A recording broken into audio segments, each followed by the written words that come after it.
Hi everyone, welcome back. Today we're doing check if two string arrays are equivalent. For this question, we're given two arrays of strings, word1 and word2. Okay, oops, that's terrible. Let me undo this. Okay, so we have to return true if the two arrays represent the same string and false otherwise. So for example, in the first test case, word1, in this case, it contains AB as the first string and C as the second string, and this is word1. For the second array, word2, we have A in the first position and BC in the second position. And we can see that if we are able to combine all of the strings together, both word1 and word2 will give us ABC, and that is why the output is true.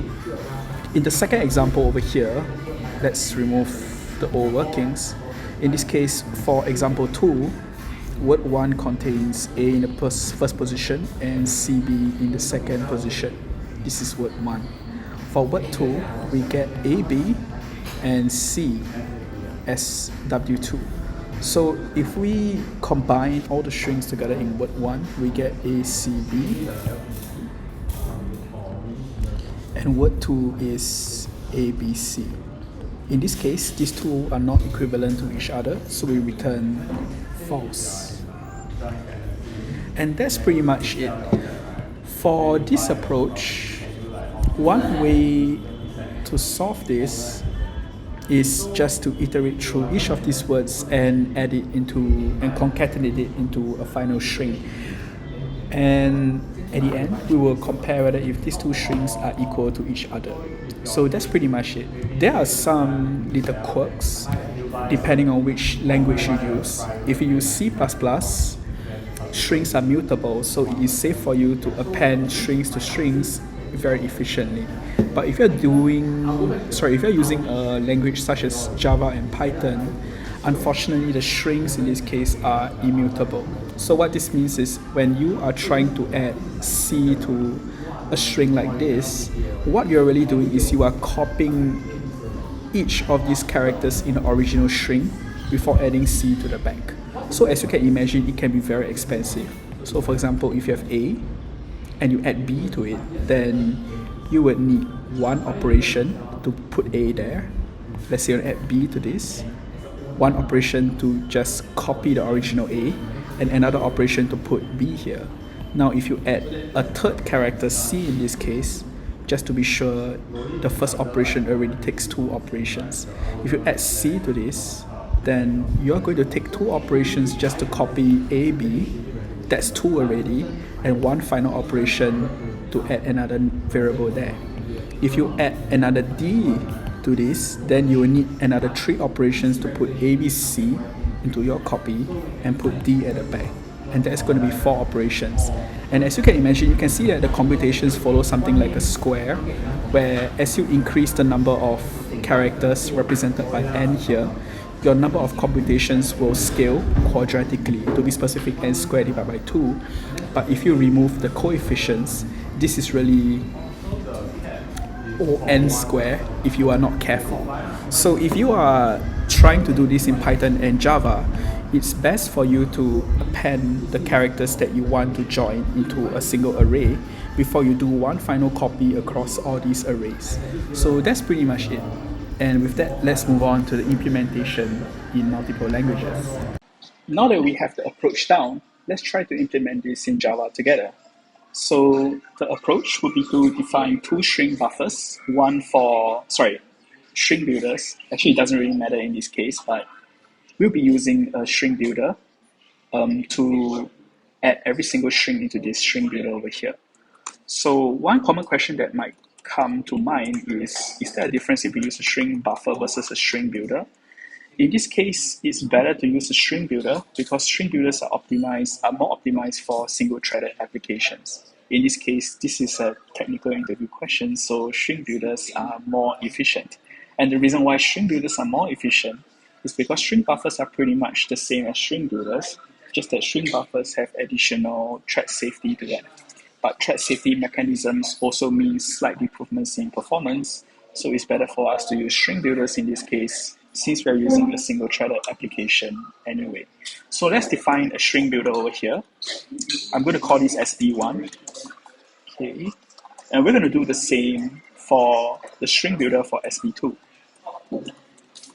Going a little bit deeper to how string builders work, under the hood, what they're doing every time is when you append a string to this string builder, it has something called a primitive character buffer. So it looks something like this.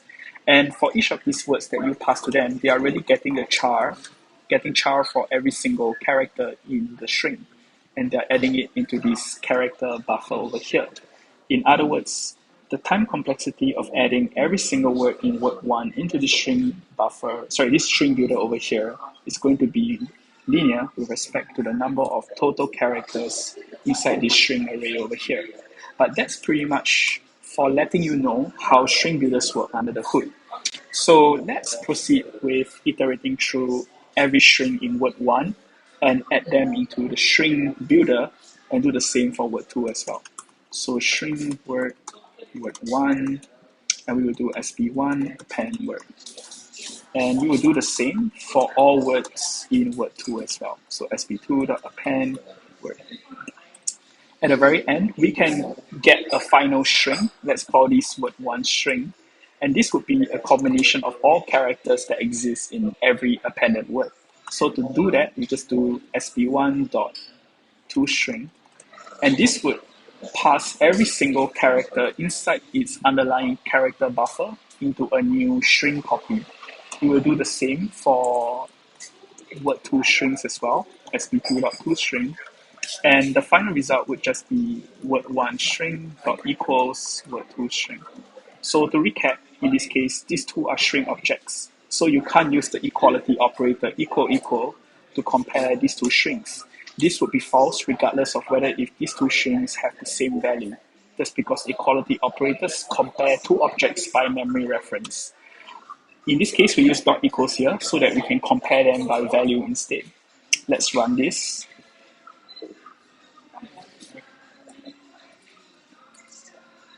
And that works. Let's submit this. And there we go. To better give you an idea for how this works under the hood, let's try tracing this out with a sample test case over here. So we will use this simple test case. Word 1 is a string array with 2 items, and the same for word 2 as well. Our string builders will be expressed as its underlying character array, like this, and we'll be populating this as we iterate through each of the words. The first word in word 1 is AB, so here we are. And now that we appended the word to the string builder, under the hood, this method under the string builder will proceed to go through every single character in this word. So we will append A and B separately as 2 separate characters. And let's move on to the final string in this string array. We will add C into the character buffer, and we are done with this step. Now let's do the same for the first word in word 2, which is A.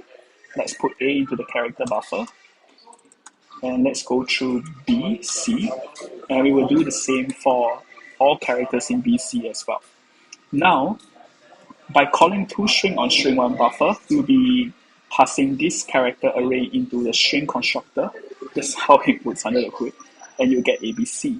And this will be the same for word 2 string. And that's pretty much it. So let's talk about the time complexity. The worst case time complexity. So if we let n to be the number of characters in word 1 string array, and m to be the number of characters in word 2 string array, in this case, this would be on. This is pretty much the combination of all characters across all words in the string. And same for here as well. This is going to be on. And if we want to convert this character arrays to string, it has no choice but to iterate through all characters in this case. So this is going to take on time, and this is going to take on time, just to pass all of these characters in this buffer into the string constructor. So this is going to be on and on as well. In summary, time complexity is O2n plus O2m. But if you remove the bases, it's just going to be OM plus OM. For the space complexity in this case, the string builder would have the same amount of, will use up the same amount of memory to store these characters over here. So in this case, the string buffer would take up to OM space, and same for SV2 as well. And in this case, word1 string and word2 string would also contain OM space and OM space over here. This would scale with this will scale linearly. The memory used by word1 and word2 string will scale linearly with n and n. So that's pretty much it. In summary, the space complexity is also O2m plus O2m, but removing the coefficients, we get OM plus OM as well. And that's pretty much it for this demonstration. I hope this was useful.